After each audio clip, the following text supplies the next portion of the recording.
మరి ఆ అవార్డ్ ఫంక్షన్లో ఉన్నప్పుడు అన్ని స్టేట్ల నుంచి ప్రజెంటేషన్స్ని మనం చూస్తున్నప్పుడు మరి అంత మంచి ప్రోడక్ట్ అక్కడ ఉండి, సో అదేవిధంగా మన దగ్గర వందల సంవత్సరాల చరిత్ర కలిగి హ్యాండ్లూమ్ తోటి చేనేత కళాకారులు చేసే ఒక నైపుణ్యమైనటువంటి ఒక ఆర్టిజన్, ఒక ఆర్ట్, మరి అది ప్రపంచానికి పరిచయం చేసే అవకాశం మనకు వచ్చింది. దాన్ని నేను మనందరం కలిసి ఆ అవార్డుని విల్ డెడికేట్ టు ద మన ఎవరైతే నైపుణ్యం కలిగినటువంటి మన చేనేత కళాకారులు వాళ్ళ కుటుంబాలకి, ఆ కమ్యూనిటీకి దాన్ని మనం అంకితం చేద్దాం ఆ అవార్డుని. అదేవిధంగా మనం ఏం చేస్తామంటే ఆ అవార్డు రావడం వల్ల ప్రపంచ స్థాయి, దేశ స్థాయిలో గుర్తింపు రావడం వల్ల దాని ప్రయోజనం వాళ్ళకి అందగలిగినప్పుడే మనం చేసిన కృషికి ఫలించినట్టు లెక్క.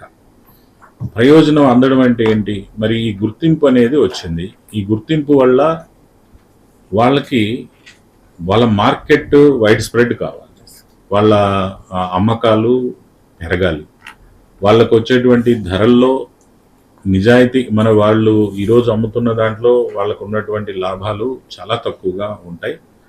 ధర కూడా వాళ్ళకి లాభాలు ఇచ్చే విధంగా పెరగాలి, మార్కెట్ పెరగాలి.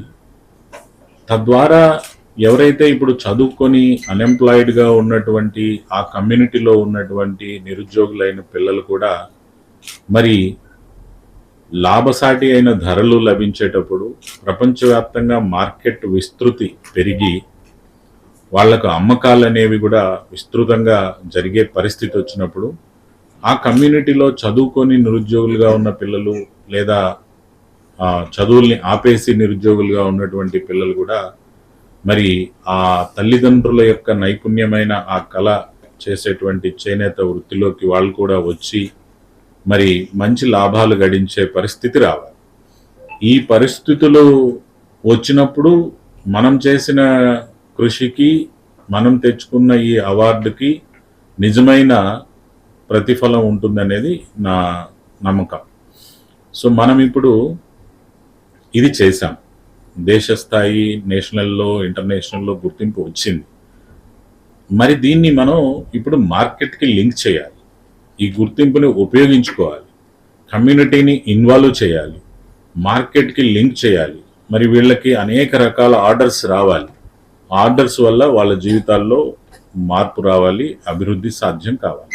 సో అవన్నీ కూడా మనం డిఆర్డిఏ సైడ్ నుంచి మనం తీసుకొని వీటిని మనం చెయ్యాలి. బట్ నాకు ఇంకో చిన్న ఆలోచన కూడా ఉంది, కమ్యూనిటీని మనం ఇన్వాల్వ్ చేస్తే రేపు మన్నాడో ఒక 20 మందినో 30 మందినో కొద్దిగా ఈ వృత్తిలో ఉండి ఎల్డర్స్గా ఉన్నటువంటి వాళ్ళను పిలిచి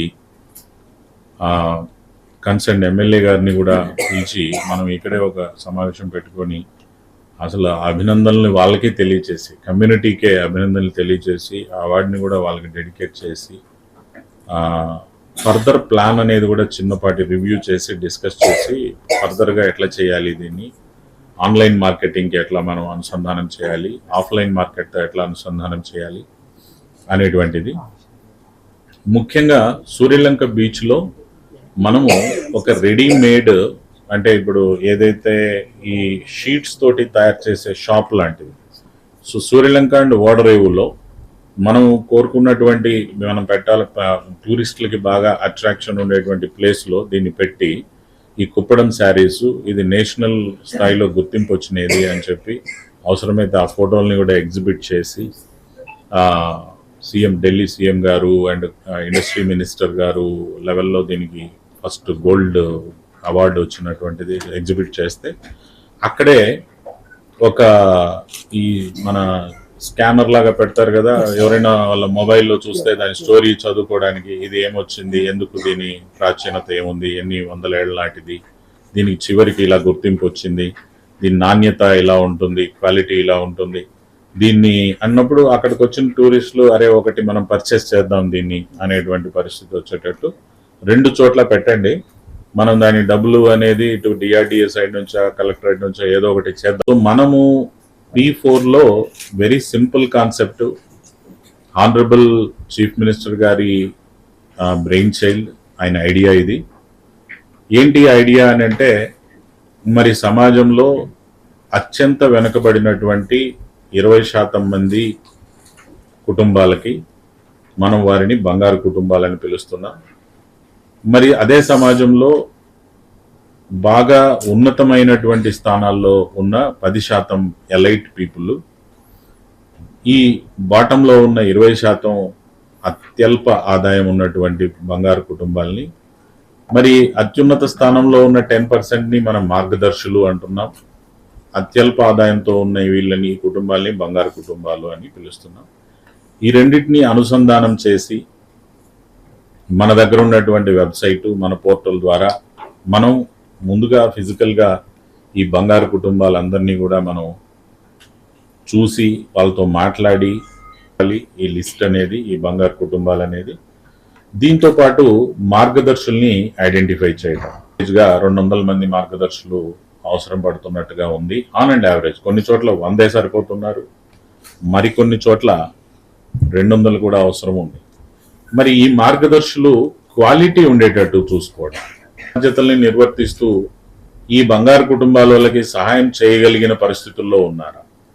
మరి మన సీఎం గారు చెప్పేది డబ్బు మాత్రమే సహాయం అని కాదు.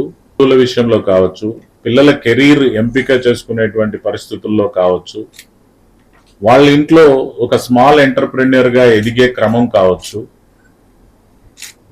డ్రాప్ అవుట్ ఉన్న పిల్లల్ని తీసుకొచ్చి మళ్ళీ స్కూల్లో చేర్పించేది కావచ్చు, ఇప్పటికే అమల్లో ఉన్న ప్రభుత్వ పథకాలు PMEGP, PMFME, BC corporation, SC corporation, ST corporation లో వచ్చే లైవ్లీహుడ్ స్కీమ్స్ ని కాస్త వీళ్ళు ప్రభుత్వ అధికారులతోటి కటసీతోటి వాటిని అనుసంధానం చేసి అవి ఇప్పించేటువంటి కార్యక్రమం కావచ్చు, ఈ కుటుంబాలకే అందే విధంగా హ్యాండ్ హోల్డ్ చేయటం అనేటువంటిది కావచ్చు.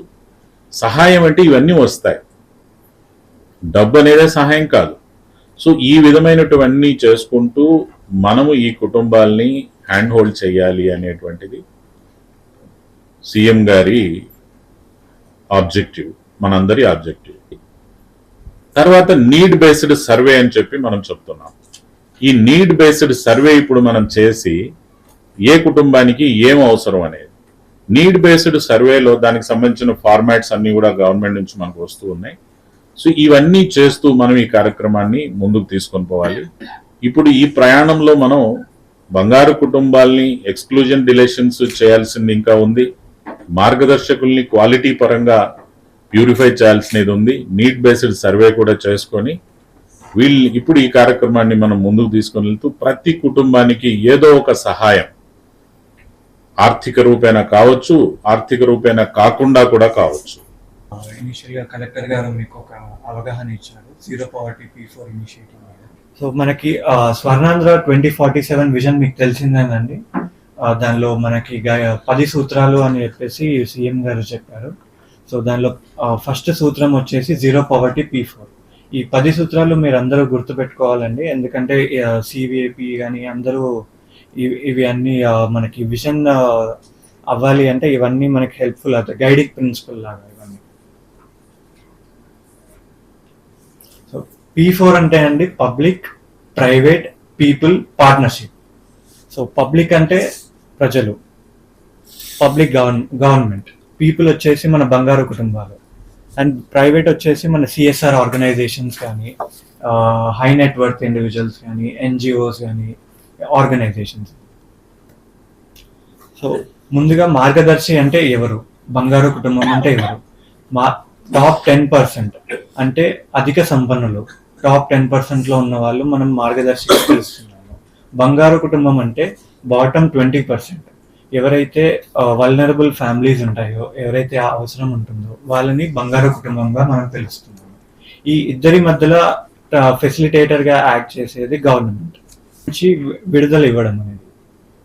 వాళ్ళకి వన్ టైం అవసరం ఉండొచ్చు, లేదంటే వాళ్ళ పిల్లల చదువు కోసం ఉండొచ్చు, లేకపోతే